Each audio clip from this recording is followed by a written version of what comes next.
네, 안녕하세요. 영어용문학과 김정아입니다.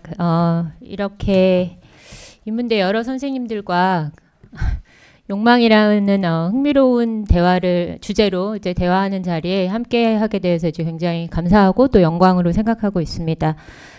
오늘 제 발표의 제목은 불가능한 기원, 입양서사와 친족의 욕망들입니다. 예, 시간이 많지 않은 관계로 좀 이렇게 빠르게 진행을 해보도록 하겠습니다. 간략히 이제 이 발표가 시작된 이제 이른바 전사를 좀 이제 말씀드리면서 시작을 하려고 하는데요. 오늘의 발표는 이제 정말 거의 10년이 다 돼간다는 사실에 저 스스로 이제 오늘 굉장히 놀랐는데, 제 박사학위 논문의 한 챕터를 읽는 이제 연속 연구의 성격이 있습니다. 그러니까 제가 박사를 2014년에 마쳤는데요. 그래서 이제 내년이 되면 딱 이제 10년이 된다는 사실에 이제 제 스스로 이제 오늘 이제 아침에 이걸 다시 복귀하면서 이제 굉장히 놀랐는데요. 그 이제 제 박사 논문은 이제 여기 제목이 나와 있는데요. 그 현대 아시아계 미국 문학이 이제 미국 아시아 냉전 정치학의 뭐 호혜성 담론과 선형적 서사를 이제 비판적으로 다시 쓰는 방식을 다뤘는데, 이제 이론적으로는 트라우마 이론에 관한 부분을 굉장히 크게 다뤘습니다. 그래서 사실은 이제 문학이 제 나름의 트라우마 이론을 수행을 하고 있다라는 이제 큰 주장을 했고, 이제 오늘도 제가 이제 프로이트의 이론들을 가져오지만 사실은 입양서사라고 제가 이제 범주화하고 있는 영화나 이제 그 큰 범주의 서사가 사실은 이제 그런 기존의 이제 이론을 수정하고 이제 재구성하는 방식을 이제 중요하게 이제 이론적으로는 저는 보고 있고, 그러니까 문학이 그 나름의 이제 이론을 수행하고 있다는 거를 이제 보려고 했었고요. 그래서 이제 트라우마를 보통 이제 우리가 보통 갇힘의 계기로 많이 생각하지만, 사실은 그게 열림 혹은 생산의 계기일 수 있다라는 그 큰 주장, 그리고 그것이 이제 어떤 물적인 힘, 임팩트를 가진 하나의 상황이다, 트라우마가. 이제 이런 큰 전제를 가지고 그것이 트라우마를 둘러싼 분투가 일종의 이제 정동적인 노동으로서 무언가를 생산하고 있다라는 아주 큰 주장을 이제 그렇게 전개를 했었습니다. 그래서 이제 그 챕터의 한 부분이 이제 냉전 전후 이제 미국으로 입양된 이제 입양인들의 이야기를 담은 이제 입양 서사가 논문의 한 챕터를 읽었고, 그때 제가 이제 이 밑에 나온 이제 그 하나의 저널 이제 그 논문으로 발전시킨 글에서 외로움이라는 상태를 이제 굉장히 집중적으로 제가 이제 분석을 했었습니다. 그래서 사실은 이제 외로움이라는 정동적인 상태가 사실은 정적이거나 굉장히 부정적인 상태만이 아니라 사실은 이제 활동하고 있는 어떤 상태로서 사실은 이제 많은 입양서사들이 이제 그 외로움이라는 정동을 둘러싸고 진행이 되고, 그러니까 규범적인 친족의 욕망, 그러니까 그 친어머니, 그 친아버지를 찾는 이제 굉장히 이제 그 어떤 규범적인 친족의 욕망을 둘러싸고 벌어지는 서사인데, 그것이 이제 사실은 그 만남이라는 게 이제 굉장히 극적이지만은 않거든요. 그래서 그 욕망이 사실은 이제 좌절된 상황이 사실은 외로움이기도 하면서도, 그 외로움이라는 거는 계속 싸우게 되는 어떤 대결의 대상이기도 하다, 외로움이라는 것이. 그래서 그런 대상의 대상으로서의 정동적 상태로서의 외로움을 이제 많이 분석을 했고, 그 상태 안에서 이제 글쓰기라는 새로운 연결의 선 같은 것들을 이제 추동하는 또 힘으로써 이제 외로움이라는 것이 이제 의의를 가진다라는 주장을 했습니다. 그래서 이제 그때 논문을 마무리하면서 이 해외 입양 서사를 추동하는 이제 친족의 욕망들, 그리고 이제 그것이 사실은 좌절되면서 그것이 이제 또 새롭게 출현시키는 어떤 새로운 친족성의 욕망들을 좀 더 이제 살펴보고 싶다라는 생각을 했는데, 그 후 이제 뭐 다른 연구들도 진행되고 시간이 흐르면서 이제 사실은 이제 기억에서 멀어져 가고 있었는데, 이제 이번 심포지엄 주제에 대한 이제 안내를 받고 나서 다시 그 주제를 제가 이렇게 다시 이렇게 기억 속에서 끄집어내면서 이제 최근에 이제 제가 생각했던 여러 가지 주제들을 좀 정리를 하는 계기가 돼서 제 개인적으로 이제 굉장히 감사하게 정말 진심으로 생각하고 있는 이 지금 기회입니다. 그래서 이제 발표문을 읽어 나가면서 이제 중간중간 그 보충 설명을 하는 식으로 진행을 해보겠습니다. 지금 자료집 1페이지에서 42페이지로 넘어가는 그 단락을 먼저 읽도록 하겠습니다. 해외 입양은 서구의 자유주의, 전후의 서구 부흥과 비서구 가난의 양극화, 냉전 정치학 등이 맞물려 시작되고 이어져 온 친족 구성의 형태로 아시아의 여자아이들이 주요한 구성이라는 점에서 젠더화되고 인종화된 성격을 가진다. 그래서 이제 대체적으로 여자아이들, 그리고 또 아시아에서 온 여자아이들이 이제 양육하기가 쉽다. 네. 그러니까 그런 이유로 이제 선호되는 것이, 뭐, 현실적인 어떤 데이터상의, 팩트이기도 합니다. 그래서 이제 입양서사는 대체적으로 이제 친어머니를 찾아서 모국이자 이국인 곳으로 이제 오는 여성 입양인의 이야기가 이제 골자를 이룹니다. 그래서 사실 서사의 많은 부분이 자신을 낳아준 어머니를 찾는, 그러니까 입양인들 사이에서는 이제 이 과정을 서치라는 용어로 부릅니다. 그래서 그 과정을 이제 다루기 때문에, 기본적으로 탐정 어떤 소설의 플롯을 많이 따릅니다. 긴장감도 가미되고요. 그 안에서 만날 수 있을까 없을까라는 것을 이제 그 보는 관객으로 하여금 계속 이렇게 추측하고 또, 따라가게 만들기 때문에, 그래서 이 친족의 욕망을 견인하는 서사적 긴장과 극적 요소들이 이제 가미가 됩니다. 무엇보다 이 서사들을 아우르는 것은 어머니라는 형상. 이때는 뭐 생모뿐만 아니라 이제 그 길러준 어머니, 그리고 이제 모국이자 이국인 그곳, 이제 뭐 한국이든 어떤 곳이든, 그러니까 그 어머니라는 형상을 둘러싼 이제 심리적인 갈등, 분투, 그리고 이제 우울이 이 입양 서사를 아우르는 어떤 관통하는 어떤 요소라고 할 수 있겠습니다. 그때 이제 제가 이 입양서사가 우울의 구조를 띠고 있다라는 것이 이제 제 첫 번째 주장 중에 하나인데요. 이때 이제 우울은 프로이트가 애도와 우울에서 상실의 관점, 상실과의 관계 속에서 논의하는 이제 우울 개념에 가깝습니다. 읽겠습니다. 프로이트는 이렇게 쓴다. 애도는 대개 사랑하는 이의 상실에 대한 반응, 혹은 그 자리를 차지했던 추상체, 고국, 자유, 이상 등과 같은 것들의 상실에 대한 반응이다.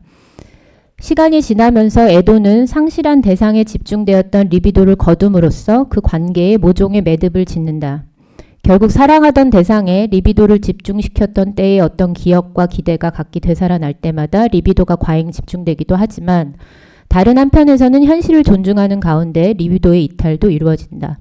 이렇게 애도가 완결된 뒤 자아는 다시 자유롭게 된다. 그래서 이제 제가 학생들한테 애도를 설명해 줄 때 그 한국 그 가요 중에 사랑이 사랑으로 잊혀진다라는 가사가 있거든요. 근데 이제 그게 어떤 한 대상에 투여되었던 리비도가 이제 다른 대상으로 전환이 되면서 그게 이제 어떤 한 떠나보낸 대상에 대한 애도가 완수되는 것이다. 그래서 애도는 그런 식으로 떠나보내는 리비도의 투여가 이제 다른 곳으로 옮겨가는 것이다. 이렇게 설명을 합니다.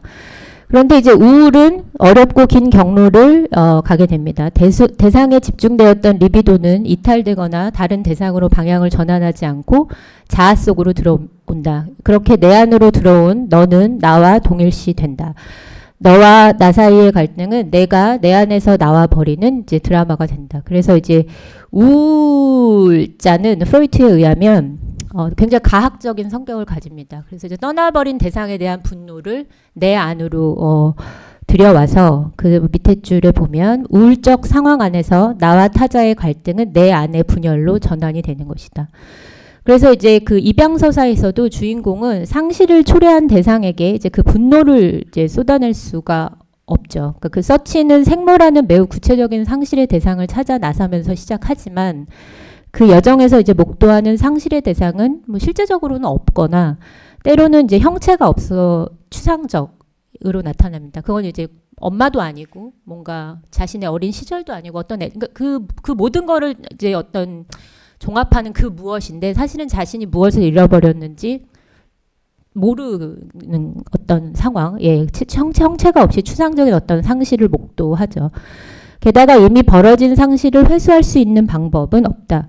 그러므로 입양서사는 해소나 종결이 불가능한 시간성 안에서 움직이는 1인극에 가깝고 우울은 입양서사를 관통하는 감정의 구조라고도 이제 말할 수 있겠습니다. 그래서 이제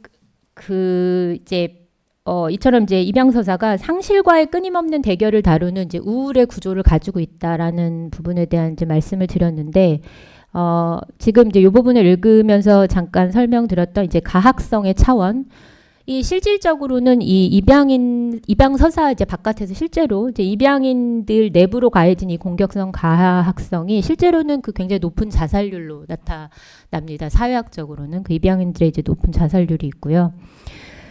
그래서 이거를 이제 프로이트의 오이디푸스 컴플렉스하고의 연결을 이제 이론적으로 조금 더 해보고, 지금 입양서사들이 이러한 프로이트의 그 프레임들을 벗어나는 지점들을 이제 설명을 좀 드리려고 하는데요. 그래서 사실 이제 프로이트의 오이디푸스 컴플렉스 구조를 보면, 이게 사실은 이제 어머니라는 형상에 대한 강렬한 애착이 특히 여자아이의 경우에 이제 전취된 형태로 이제 어떤 파괴적인 충동, 공격성, 그리고 이제 그 파괴성이 바깥으로 향하지 못하고 이제 내면으로 들어가 일어나는 가학성, 이 구조가 이 프로이트가 오이디푸스 컴플렉스 안에서 설명하는 어머니와 딸의 관계에서 이제 보여지는 거거든요. 그 구조 안에서. 그래서 사실은 그 구조에 대한 설명이기 때문에 요 지금 드러난 여기 나와 있는 부분은 자료집의 40페이지인데요. 제가 되게 건너뛰면서 읽어 가도록 하겠습니다. 프로이트에게서 인간 주체의 역사는 어머니로부터 시작된다고 할 수 있다. 이런 관점에서 보면 프로이트 주체론의 요체인 오이디푸스 컴플렉스는 아버지라는 형상과의 대결과 동일시에 관한 것이 아니라 전 오이디푸스 단계에서 아이가 경험하는 어머니에 대한 거대한 애착과 친밀감이 성차의 출현과 더불어 재배치되는 드라마라고 이해할 수 있다. 남자아이의 경우에는 이제 좀 넘어가고 한 몇 줄 내려가서 여자아이의 경우를 제가 읽어보겠습니다. 전 오이디푸스 단계에서 여자아이는 남자아이와 마찬가지로 어머니에 대한 환상적 동일시와 유일무이한 애착을 경험한다. 그러나 성차가 들어오는 오이디푸스 단계에 이르러 여자아이는 아버지에 대한 성애적 끌림 속에 어머니와의 적대를 경험하는데, 이때 어머니는 남근을 가지지 못한 결핍의 어머니이기 때문에 이후 동성애 부모와의 동일시를 통해 이 단계를 통과해 갈 때 여자아이에게는 근본적인 우울과 과학성이 자리 잡게 된다. 절대적인 하빌에 가까웠던 전 오이디푸스적 어머니가 사실은 결핍의 존재다라는 것을 이제 알게 되는 순간, 여자아이가 직면하는 우울은 결핍의 어머니에 대한 비난, 경멸, 질책과 교차한다. 그러나 어머니를 향한 이러한 파괴적 충동은 여성의 공격성에 대한 내재적, 사회적 억압 때문에 여자아이의 내부로 향하게 되고, 그 이후로 여성 주체성은 근본적으로 가학적일 뿐 아니라 우울적이라고 이제 프로이트는 설명합니다. 그래서 이제 이렇게 프로이트의 그 이론을 가져오면 입양서사가 이렇게 좀 설명된다고 느껴지는 바가 있습니다. 우울의 구조, 제가 앞서 설명해 드렸던 그런 구조를 띠고 있고, 어떤 그 입양서사에서 발견되는 그 어떤 가학성, 파괴적인 어떤 충동들, 그런 것들이 이제 가학적인 우울이 어머니하고의 관계에서 온다. 어머니라는 형상하고의 관계에서 온다는 이 같은 통찰이 이제 입양서사를 관통하는 주제라고 우리가 프로이트를 경유해서 이제 읽을 수 있는 이제 근거라고 생각이 듭니다. 그런데 이제 그 일련의 이제 입양 서사들은 이제 제가 주장하고 싶은 것은 사실은 이 상실주의를 도는 이 우울의 운동이라는 것이 이제 그 규범적인 오이디푸스적인 친족 구조, 그러니까 핵가족 어떤 그 구조를 전제하고 그 구조 안으로 이제 계속 돌아가는, 거기에 갇혀 있음을 보여준다. 그러니까 그것을 끊임없이 상기시킨다는 거죠. 그 어머니, 그 아버지, 생부, 생모를 찾고자 하는 어떤 그 욕망. 그리고 이제 그것의 불가능성, 그러니까 그렇게 찾고자 하지만 사실은 어떤 것이 그 잃어버린 형태로 그대로 회수되지 않는다는 어떤 불가능성에 직면하는 과정. 그래서 그 구조, 오히려 이제 그 구조로의 회귀가 불가능하다는 것을 끊임없이 이제 상기시키면서 오히려 우리가 그 구조 바깥에서 친족적인 욕망이라는 거를 다른 방식으로 상상할 수 있게 하는 이제 그런 계기들을 마련한다는 점에서 입양서사의 의의가 있다라고 이제 보고 있습니다.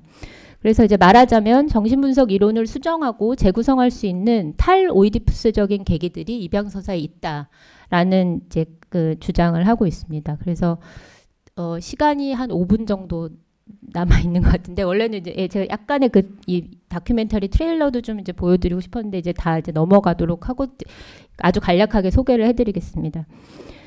제가 이제 그 딘 볼시 리엠이라는 이제 다큐멘터리 작가가 10년에 걸쳐서 2편의 다큐멘터리를 이제 내는데 그 차이가 이제 굉장히 흥미롭습니다. 그러니까 첫 번째 이 First Person Plural이라는 이 이제 다큐멘터리는 제가 말씀드린 그 오이디푸스적인 구조 안에 어쩌면 갇혀 있는 이제 그런 입양 서사라고 아주 도식적으로 말씀드리자면, 그러니까 뭐냐면 이 작가가 그 평생 동안 자기 8살에 입양이 되거든요. 근데 이제 평생 동안 자신을 지배했던 이제 혼란, 우울 이제 이런 것들을 좀 해명을 해보고 싶어서 한국의 친어머니를 처음 만나는 자리에 미국의 양 어머님을 꼭 같이 만나고 싶다. 한날 한시에 두 엄마를 같은 자리에서 보고 싶다. 그래서 정말 진짜 엄마, 더 리얼 머더가 자기한테 누구인지 자기가 좀 스스로에게 해명을 좀 이렇게 해보고 싶다라는 어떤 그런 욕망, 정말 친족의 욕망을 이제 가지고 만나지만, 그래서 이제 굉장히 극적인 순간들이 있습니다, 여기.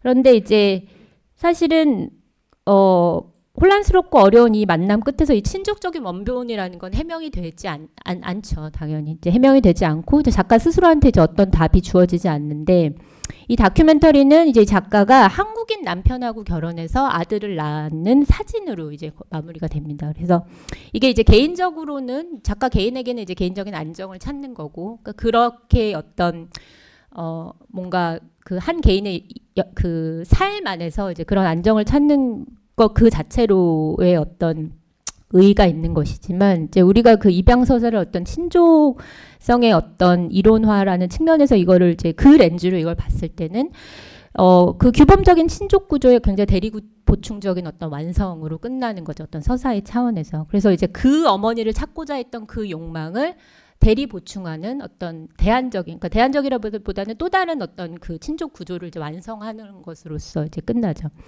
그래서 이제 이렇게 봉합된 이제 그녀의 우울, 이때 이제 우울은 이제 상실과의 끝없는 대결이라고 제가 말씀드리고 있는 그 구조로서의 우울인데요. 근데 이제 이 10년 있다가 이 작가가 다른 다큐멘터리를 찍는데 이게 되게 흥미로운 사례입니다.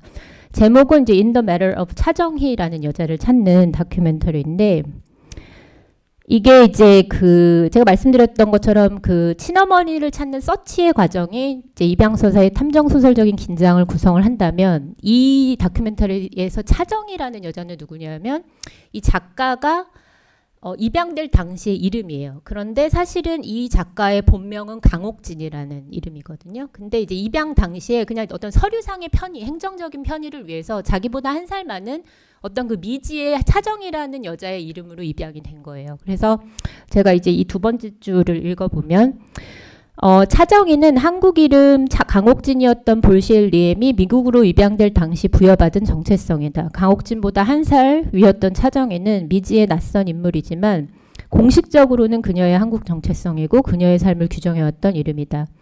그래서 이제 이 과정을 보면 10년 전에 그녀가 만들었던 이 다큐멘터리에 비해서 유머도 가미되고 어떤 여러 가지의 그 창작의 폭이 되게 넓어지는 느낌이 있어요. 그래서 이 차정희를 찾아 나가는 과정에서, 그러니까 상실의 대상으로서 어머니라는 형상이라는 그 불가능한 기원을 계속 찾아 나가는 어떤 그 과정이라기보다는 미지의 어떤 인물 차정희, 근데 그게 굉장히 강렬한 친족적 감정을 추동하는 거죠. 왜냐하면 내 정체성이었고 누군지는 모르지만, 그러면서 이제 한국의 중년 여러 세 차정희들을 만나게 됩니다. 그래서 그러니까 한국 현대사의 어떤 차원, 그러니까 그런 그 어떤 챕터들을 이제 어떤 역사적인 알매 계기를 갖게 되죠. 이 다큐멘터리 안에서.